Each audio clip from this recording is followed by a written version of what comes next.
Quando se estudam muitos dos movimentos que ocorrem perto da superfície terrestre, considera-se desprezável a resistência do ar. É o que acontece, por exemplo, no caso das torres de queda livre existentes em alguns parques de diversão. Noutros casos, contudo, a resistência do ar não só não é desprezável, como tem uma importância fundamental no movimento. A figura representa uma torre de queda livre que dispõe de um elevador E, onde os passageiros se sentam firmemente amarrados. O elevador, inicialmente em repouso, cai livremente a partir da posição A, situada a uma altura h em relação ao Sol, até à posição B.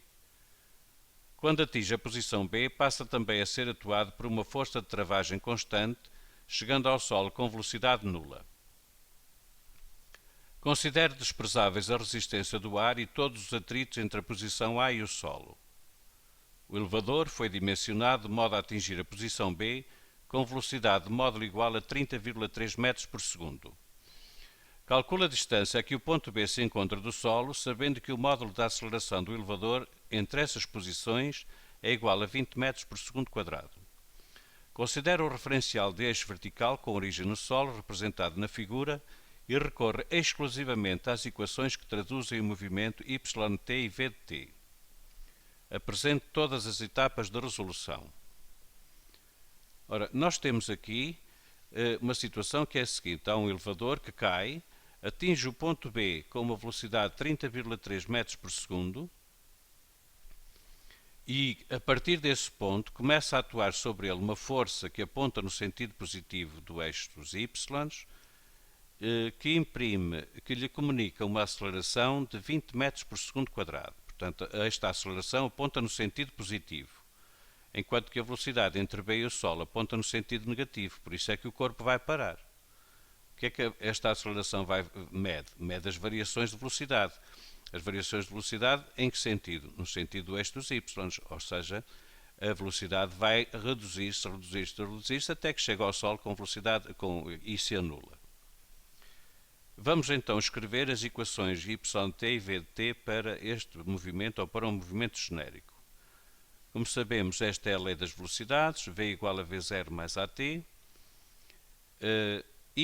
Esta é das posições, y é igual a y0 mais v0t mais 1 da t quadrado, e no nosso caso, e isto é muito importante, porque às vezes parece que nos deparamos com falta de dados para resolver o problema, a aceleração é 20 metros por segundo quadrado. Vamos concretizar estas equações de acordo com as definições do que o enunciado nos impõe. O enunciado impõe-nos um sistema de eixos com o sentido positivo para cima. Então vamos escrever a lei das velocidades. A lei das velocidades será o quê? Será a velocidade cá em baixo, que é a velocidade. Nós queremos determinar o tempo que demora a cair desde B até aqui, para depois substituirmos na expressão das posições para sabermos a que altura está o ponto B, mas já lá iremos. Portanto, esta é a velocidade ao nível do solo. Esta é o valor da velocidade no ponto B. Repare que temos aqui menos 30,3. É importante, quer dizer, não podia ser outro valor, porque nós temos que informar o valor da velocidade e dizer se o corpo está a subir ou se está a descer, porque o resultado será completamente diferente. Portanto, este é o nosso V0, que é menos 30,3 no sentido, portanto, negativo do eixo dos y, mais 20t, que é a aceleração a multiplicar pelo tempo durante o qual a força vai estar a atuar.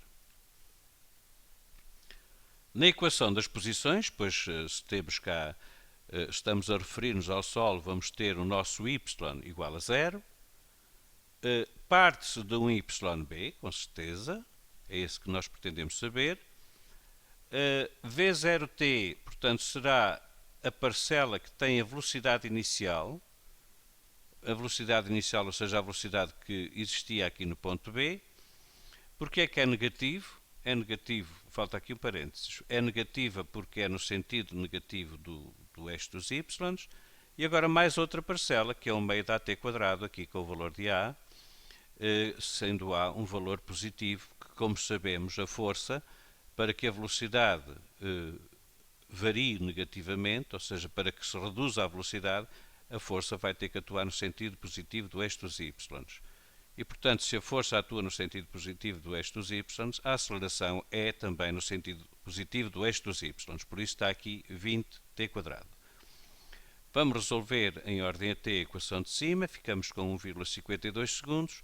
Substituindo na equação das posições, vamos obter, depois de fazer as contas, yb igual a 23 metros, com dois algarismos significativos.